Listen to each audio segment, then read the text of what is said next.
All right, we are in Mark chapter 13. This is the outline that we are following. We are in the last section on the events at Jerusalem, where we are in the final week of the life of Christ, subdividing that a little further as per Stouffer's outline. We are in the section on teaching here in Jerusalem. As he has outlined it, there's the teaching section, then there is the trial, which we'll get into next time, his death, and then his resurrection. So in the final week, there is a period of teaching. He does some on Monday and on Tuesday primarily, and perhaps some on Wednesday. You know the question about that we flagged several times we'll get to in Luke 21. Let's review our chapters of where we've been, and then we'll get underway with chapter 13. Chapter 1, what's it about? All right, the beginning of that Galilean ministry. Chapter 2, conflict with the Pharisees. Gets started early in Mark's account. Chapter 3, part of that controversy over Sabbath healing. Chapter 4, parables. Chapter 5, 3 miracles. Chapter 6, parallel to Matthew 14. John is beheaded, very good, and miracles. Then chapter 7. Yeah, here's the eating with unwashed hands. More of that controversy that is painted throughout. Chapter 8. Peter's confession. It seems that Mark is driving to that conclusion in the early part of the book, as we've pointed out. Chapter 9. Yeah, transfiguration and relationships. Very good. Chapter 10. Matthew 19, parallel. Divorce and remarriage. Chapter 11. That's where the triumphal entry into Jerusalem takes place, and beginning this Passion Week, or the final week in the life of Christ, which brings us then last week to chapter 12. Yeah, parable of the vine dressers, and there's an exchange of questions. A number of questions they ask him, trying to ensnare him, and then he asks them a question and put them to silence. All right, what's chapter 13 about? Question 1 for today. Yeah, the destruction of Jerusalem. Question 2, parallel accounts. Where are they? Matthew 24 and Luke 21. Very good. So let's remember those accounts. We're not going to, as we have with other passages, take verses 1 through such and such and look at all the parallel accounts. But we have 2 parallel accounts. John doesn't give us an account of this, but Luke does, and especially Matthew. We're all more familiar with Matthew 24, and so we'll play more to it than we will Luke, but we'll flag some things in Luke as we go along. All right, now we're in the last week of the life of Christ. You'll look at this and see this each time until we get through with Mark, because this is where we're focusing. And so if you are marking in the margin of your text what day we are in, where we are, we're on Tuesday of this week. So all of the events of chapter 13 is a discussion that took place on this Tuesday. Same day that he gave that scathing rebuke of Matthew 23. We saw a brief snippet of that here in Mark, but Matthew 23 is a more extended rebuke.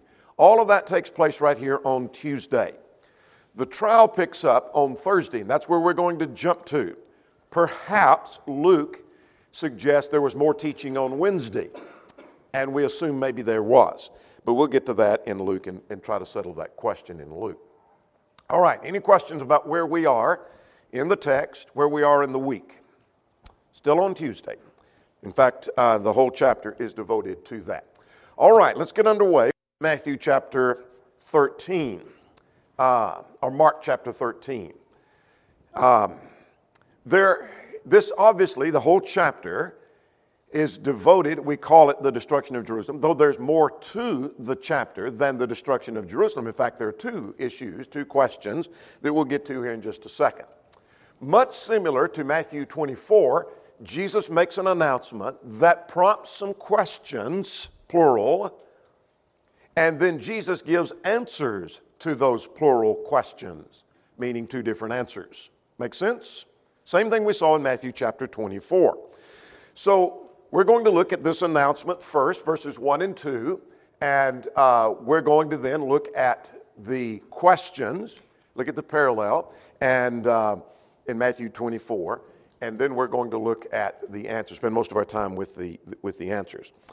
As we talk about parallel accounts, and I know I mentioned here Mark, what I'm trying to flag for you is not the only thing that Mark mentions that's not mentioned in the parallel accounts, but if you're marking some things only in Mark or that kind of thing in the margin of your text, you might flag verse 3 because verse 3 adds some information that we didn't see in Matthew 24, which is that he was on the Mount of Olives opposite of the temple and tells us which disciples raised the questions. That makes sense?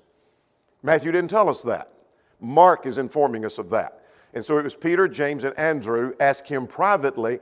There was apparently an announcement made in Jerusalem. They go out just a short ways to the Mount of Olives, sitting there. The disciples, okay, tell us, when will these things be and what's the sign of your coming, the end of the age? All right. Then verse 32, there's a point added here that you might underline, lest we not make it later, so you might jump ahead. Matthew had mentioned that of that day and hour knows no one, not the angels, but only the Father. But Mark adds, nor the Son. Does that make sense? We didn't see that in Matthew. We don't see that in Luke. We only see that in Mark. So Mark gives us that piece of information. So who knows the time of his coming? Well, the angels don't know it. No man knows it. Neither the Son, but the Father knows. Make sense? All right. Let's see what we see in Luke. What does Luke add for us? Well, Luke adds the points of verse 11. There's some talks about the fearful sights. We didn't see that. It may be implied, but that's... Then Luke adds in verse 20 that when you see Jerusalem surrounded by the armies, that phrase wasn't mentioned in Matthew or in Mark. And then at verse 24, there's some information here about the Gentiles, Jerusalem being trampled by the Gentiles. Well, we know that's the case. We understood that from Matthew, but that's mentioned here in Luke. Does that make sense? Where we're getting a little more information from the parallel accounts? All right, let's go to the announcement. So they are in Jerusalem in the last week, and as he went out of the temple, he's been in the temple area, and as he comes out from that, what prompts a discussion here? It wasn't something Jesus said.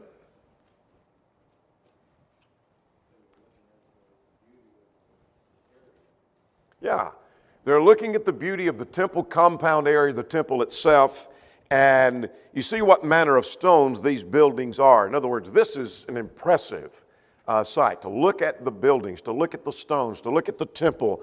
And Jesus said to them, verse 2, what's his announcement?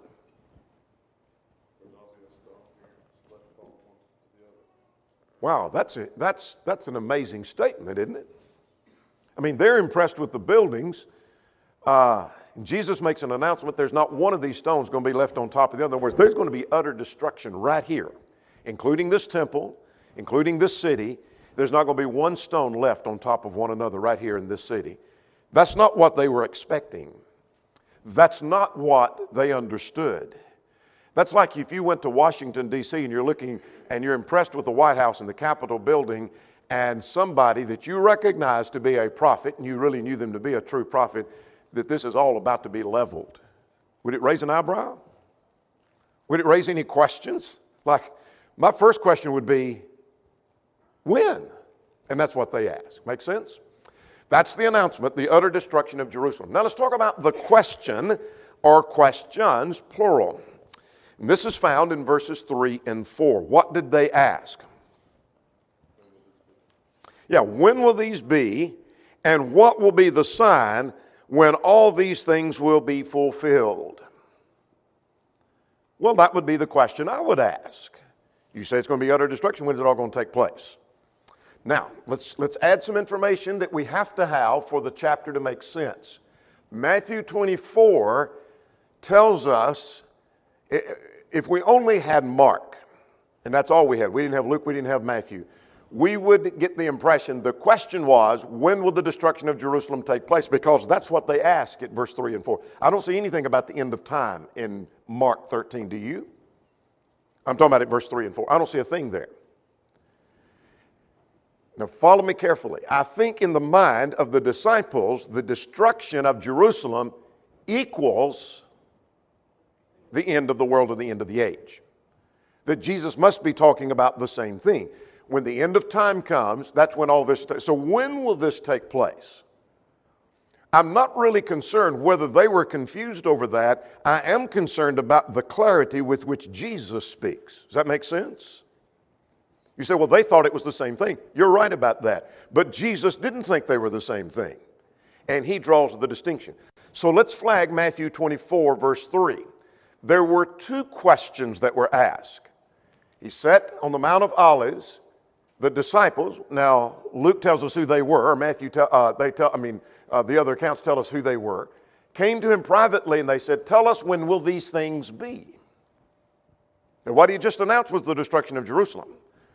So when will these things be? That's question number one. And what will be the sign of your coming and of the end of the age? They may have thought, and I think they did, that's equal, that's the same event. But that was actually a second question. Does that make sense? Because we know the destruction of Jerusalem took place in AD 70, but the end of time, the second coming, is yet to come. They are distinct events. But they may have thought it was the same thing. Am I making sense? All right. So you may flag in the margin of your text that there are actually two questions, one about the destruction, one about the second coming and the end of the age. All right. Now with that in mind, let's go further and let's talk about the answers, because that's what the bulk of the chapter is about. So Jesus answers the question. He answers it twofold. In verses 5 through 30 is the destruction of Jerusalem. And then verses 31 to 37 has to do with the second coming or the end of the age. Jesus draws a distinction. There's going to be a transition point. We'll flag that when we get there. Are we making sense? Now what we have here, it's much like, I think part of the confusion of these chapters, like Matthew 24, Mark 13, Luke 21, is there's just a collection of verses, and it's much like if you made a long list of things you need to do before you go on a trip, and where you're going to go during your trip, things you hope to accomplish, and things you're going to need to do when you get back off of your trip, and you pull them all together. It's kind of a confusing list. What an outline does, which we're about to do, we're going to sort things out and put them in piles. In other words, we're going to take what takes place before the destruction of Jerusalem. Here are these that deal with the destruction of Jerusalem. Here's what's going to take place after the destruction of Jerusalem. Does that make sense? That's going to bring clarity to the text. Now, let's go back to a basic principle. Up and down yes, back and forth no. Does that make sense? There's another option. This means I'm confused. Would you start all over and go back to verse 1? Make sense? All right. All right. Let's talk about the destruction of Jerusalem.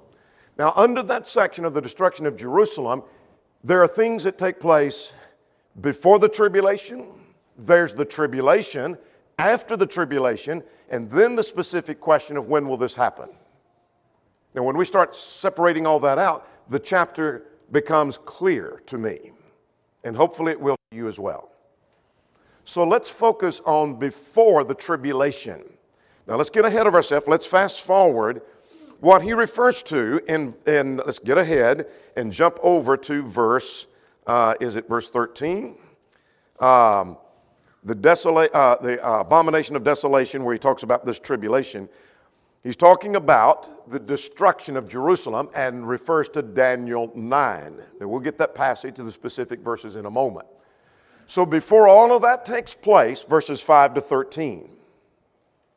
So let's talk about what takes place before the tribulation. Let's see what that is. All right, beginning at verse 5. What does he say? There are going to be false prophets. Take heed that no one deceive you. Here's a practical lesson. Let's get ahead of ourselves to question 10. We are responsible if someone deceives us. Would you agree with that? You say, well, now, whoa. They are responsible. They taught false doctrine. That's true. But I'm responsible for letting them deceive me. Jesus said, take heed that no one deceive you. And then he adds at verse, for many will come in my name saying, I am he, and deceive many. Some are going to come saying they are the Messiah, and they're going to deceive and lead people astray. So before the tribulation comes, there's going to be false Christ. Some claiming to be the Messiah. All right, let's get verses 7 and 8. What else is going to take place before the tribulation? All right, there's going to be wars and rumors of wars. The Roman period of peace is going to come to an end. In AD 50, there was tension beginning to rise. There were Jewish wars from 65 to 72 AD. At Caesarea, there was 20,000 Jews died. At Alexandria in Egypt, 50,000 died. At Damascus, 10,000 died. And so all of that period of peace is going to come to an end. And by 65, the wars are going to take place, killing a bunch of Jews. And consequently, there's going to be wars. There's going to be rumors of wars. And when you hear all of that happening, don't get excited. I'm paraphrasing, because end of verse 6 or verse 7, the end is not yet. I mean, this is a sign that things are coming, and nation will rise against nation, kingdom against kingdom. So there's going to be all kinds of wars. Now, let me stop here to say this passage is often used by premillennialists when war breaks out in the Mideast. Oh, this is the sign of the end of time is coming. When we dropped bombs on the nuclear sites in Iran recently, what was that, a couple of months ago, 6 weeks ago, something like that? Oh, that's part of the war is about to break out in the Mideast. And when Israel and Hamas or the Palestinians are fighting, there's evidence. That has nothing to do with this text. Nothing to do with this text at all. All right, now the next thing that takes place is there's natural calamities, like what? Earthquakes, famines. And notice, you might circle or underline at the end of verse 8, these are the beginning of sorrows. The end is not yet. The beginning of sorrows and the end is not yet seem to be parallel to me. Here are some signs that things are rolling in that direction. This is all going to take place before the tribulation. Now, there's going to be persecution. We're going to look at 3 different verses. At verse 9, we see persecution that he said there's going to be, I lost my place, verse 9, that they'll watch out for yourselves. They'll deliver you up to councils. You'll be beaten in the synagogues. You'll be brought before rulers and kings for testimony. Verse 11, just drop down. What else do you see?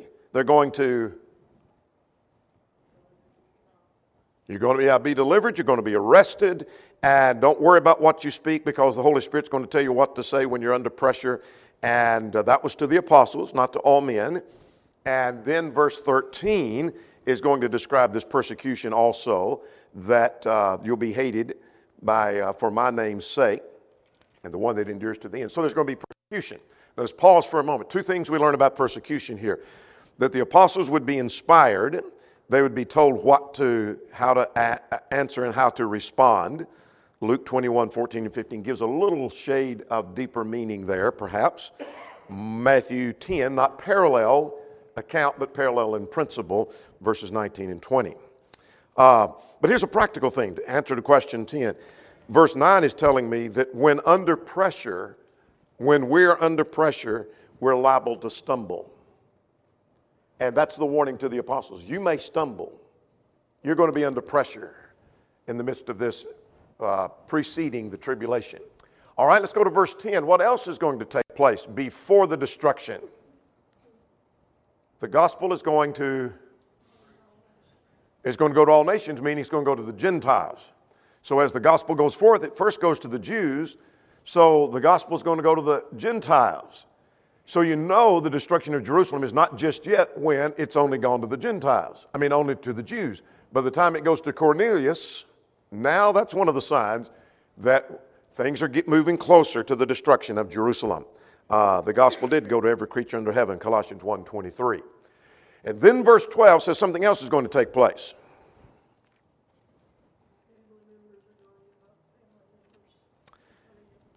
Yes. Family members give up family members. Go back to Matthew 24 for a moment, just as the parallel account to that. I think makes this point a little bit clearer to me, at least. Make sure I got the right verse. Matthew 24 and in verse 12, the love of many will wax cold. In other words, there's going to be sin all around. So corrupt and so sinful, families turning against families, all kinds of destruction of one another and families. So here's the point I want you to see. We can spend a lot of time talking about the details of the wars, but all of this takes place before the tribulation. Are we together? Tracking with me? So before this destruction of Jerusalem, here are some signs that lead up to that. This is not about the end of time. All right, let's go back a step in our outline. We've covered the before tribulation. Let's focus on the tribulation.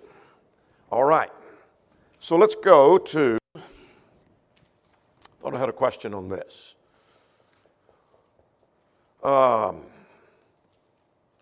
I don't see it. So I'll ask, where is the prophecy of the destruction of Jerusalem in the Old Testament that is alluded to here?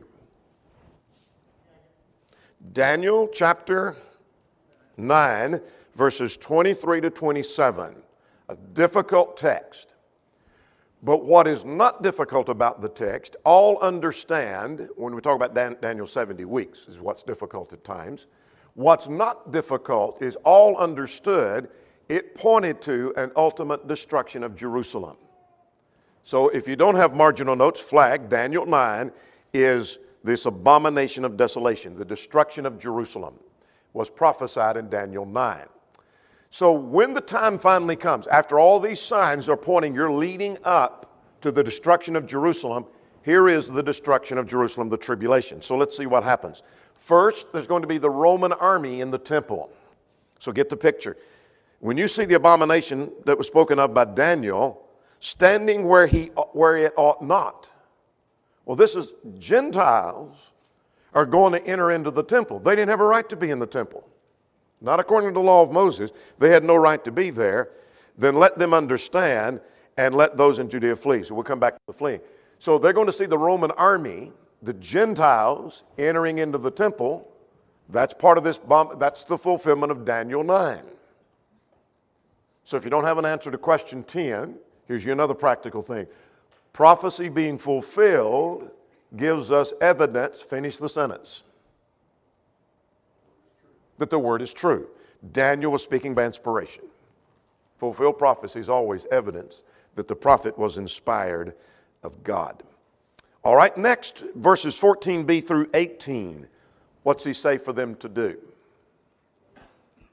To flee. What does this mean? Get out of Jerusalem. The destruction is going to take place in Jerusalem, so get out. Now, you might make a marginal note so you can talk to your friends who are premillennialists. And if you have religious friends, I don't know the exact number, but I think it's safe to say 80 to 90% of them are premillennialists. Most likely, if you have someone in denominationalism, they believe in some form of millennialism. And they think that this is the discussion of the end of time. If this is talking about the second coming, how is fleeing going to help? It's not. So if this is talking about the end of time destruction, me take off running, I'm not going to get anywhere, and you're not either. This is talking about the destruction of Jerusalem. So let's get verse 14. You flee to the mountains, that is, get away. The one on the housetop, this is how urgent this is. The one on the housetop is to don't even go down into the house. If you're up on the roof of the house, flat top houses, where you might be engaged in resting or whatever, don't go down into the house to get something and you take off and leave. If you're in the field, don't go back to get your garment that you've taken off. Woe to those that are pregnant or nursing babies. Why is that?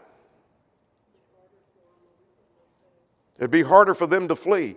And pray that your flight be not in winter. Why? Yes, not prepared. It's more difficult to travel. Matthew mentions on the Sabbath. The Sabbath would be when businesses are closed, making fleeing more difficult, gathering supplies or whatever you need for traveling. And because so many Jews would be resting, if you're fleeing, the Christians may be the only ones that are moving on that day, makes them targets. So pray that it's not on the Sabbath, pray that it's not in winter, woe to those that are pregnant. So here's the idea of fleeing, getting away, getting out of there. And now beginning at verse 19, what does he say? 19 and 20. We're not talking about minor problems here for Jerusalem. What are we talking about? All right, utter destruction of the city. Nothing like it's been before, and nothing like it be after. In fact, let's go back to verse 1 or verse 2. Jesus says it's going to be so utterly destructive that not one stone would be left on top of the other. That's pretty not that we're going to tear these buildings down. You can destroy a building and leave most of it standing, but there's not going to be one stone left up on top of another. There's another principle about this great tribulation, and if this wasn't true, no one would survive. What is it? What does that mean?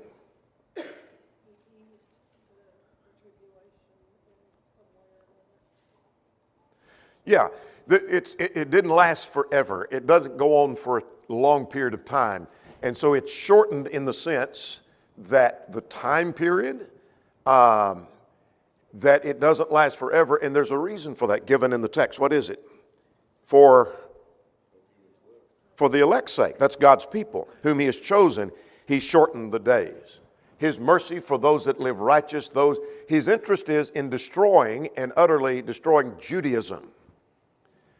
From AD 70 forward, you've heard me say this many times, there is not a Jew from AD 70 beyond that can trace their lineage back to which tribe they're of. Now they can say, I'm of the tribe of Judah. They can't prove it because all records were destroyed, utter destruction. Does that make sense? This was utter, complete destruction of Jerusalem. All right. Now that gets us down through verse 20. Now verses 21 to 23 says, during that tribulation, it was going to happen before verse 6. But it's also going to happen during this period of tribulation, however long that may last. And that is, there's going to be false Christ to arise. So he warns them, saying what? If someone comes to you, don't believe him. Someone's going to say in the middle of this, I tell you what, this is the coming of the Messiah. And he's over here. Let's go see him. Don't believe him. Oh no, he's over there. Don't go see him. And he said, beware, I told you beforehand. When you've been warned beforehand, there's no excuse for falling for the deception. Now, in interest of time, let's move on. Now, we've covered the before tribulation, the tribulation. Let's talk about after the tribulation. And this gets us down through verse 27. To me, this is the most difficult section of the chapter.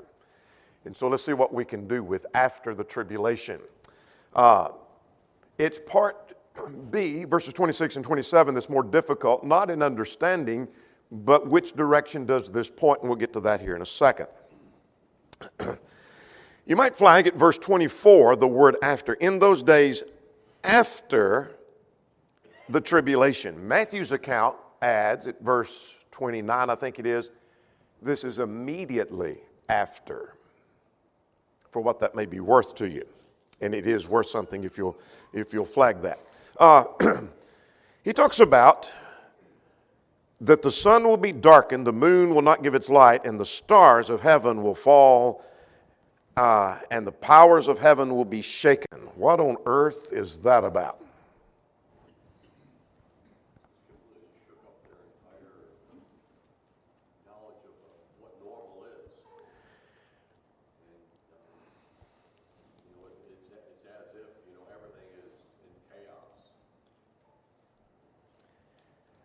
That's put very well. I appreciate the way you worded that. That is, it's an utter upheaval and change in order.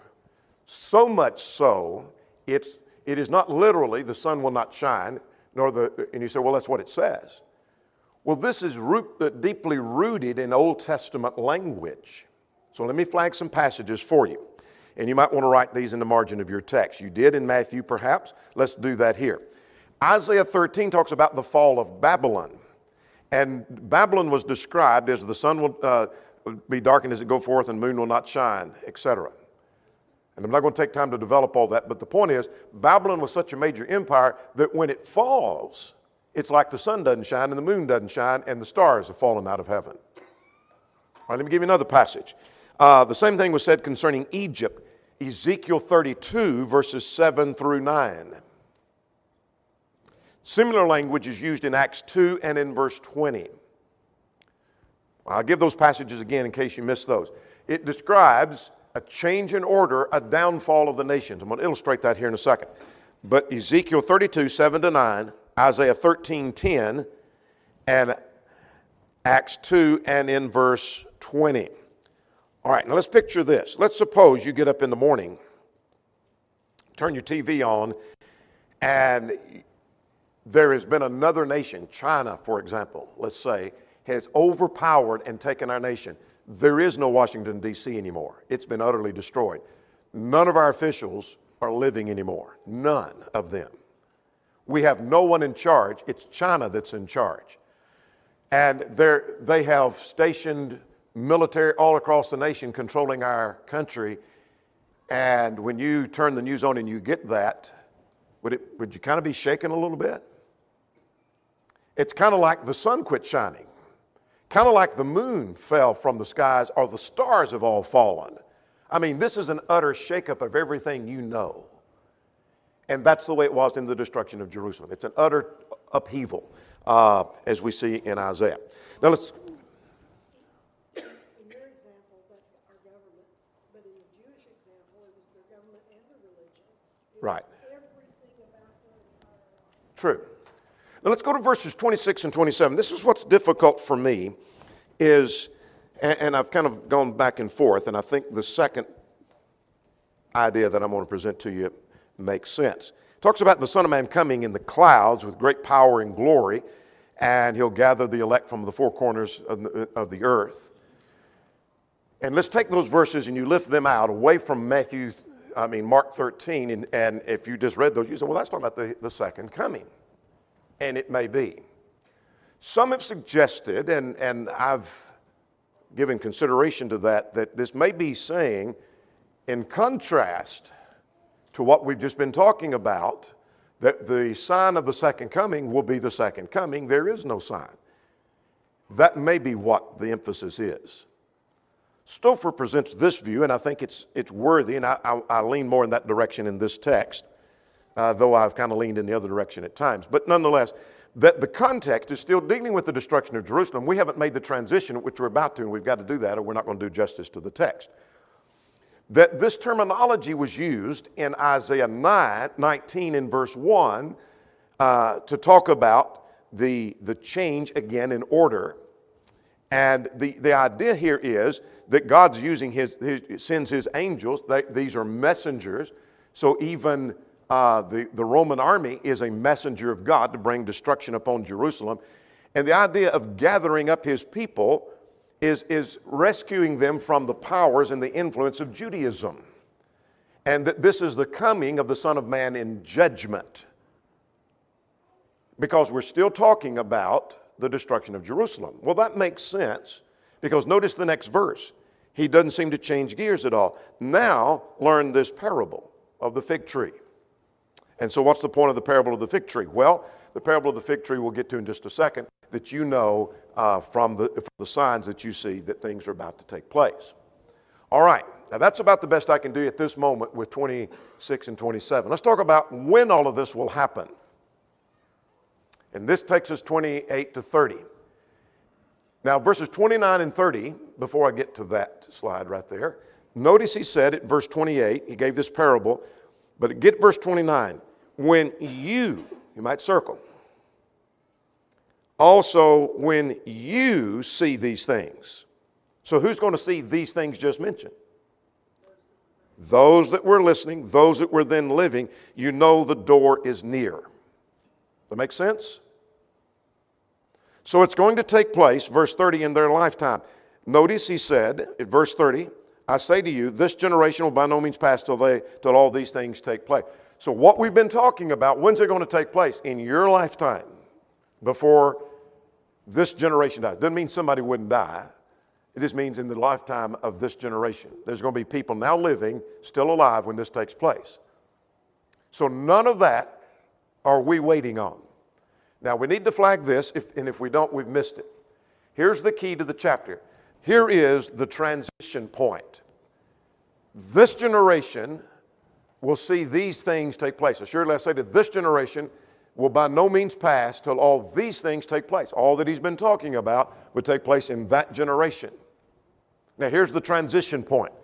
Heaven and earth will pass away, and of that day, what day? When heaven and earth will pass away, no one knows, not even the Son, not the angel. Make sense? Remember, there were two questions. What were the two questions? When will these things, the destruction of Jerusalem, be? And sign of the coming of the Son of Man, the end of the age. Now he's ready to talk about that. Make sense?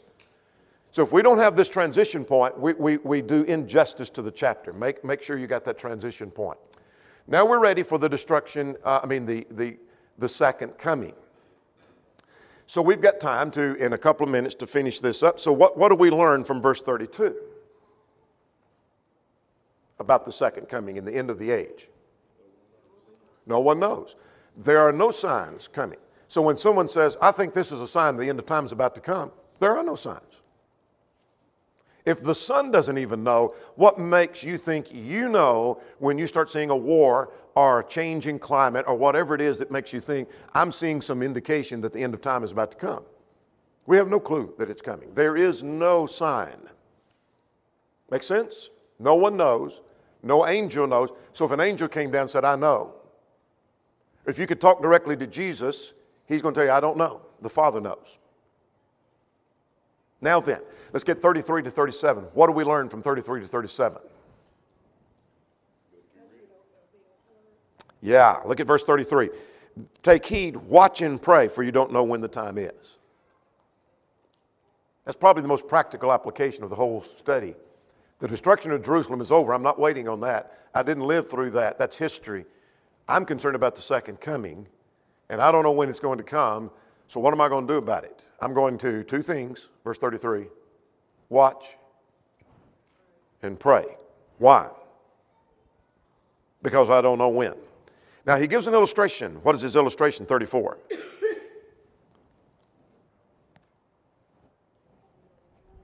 Man goes off on a journey, that is to a far country, and gave authority to his servants. And because they didn't know when he's coming back, they needed to watch. So you need to watch. He may come back at midnight, he may come in the morning, etc. And then notice he concludes at verse 37, I say to you all, watch. Now this is where, for what it's worth to you, Matthew 25 plugs in. See, Mark, remember he writes with speed? He jumps on to the trial. Matthew 26, he skipped all of that discussion about the judgment scene and the talents and etc., the separation of the sheep from the goats. Remember all that? That plugs in right here for what that may be worth to us. I think we're done.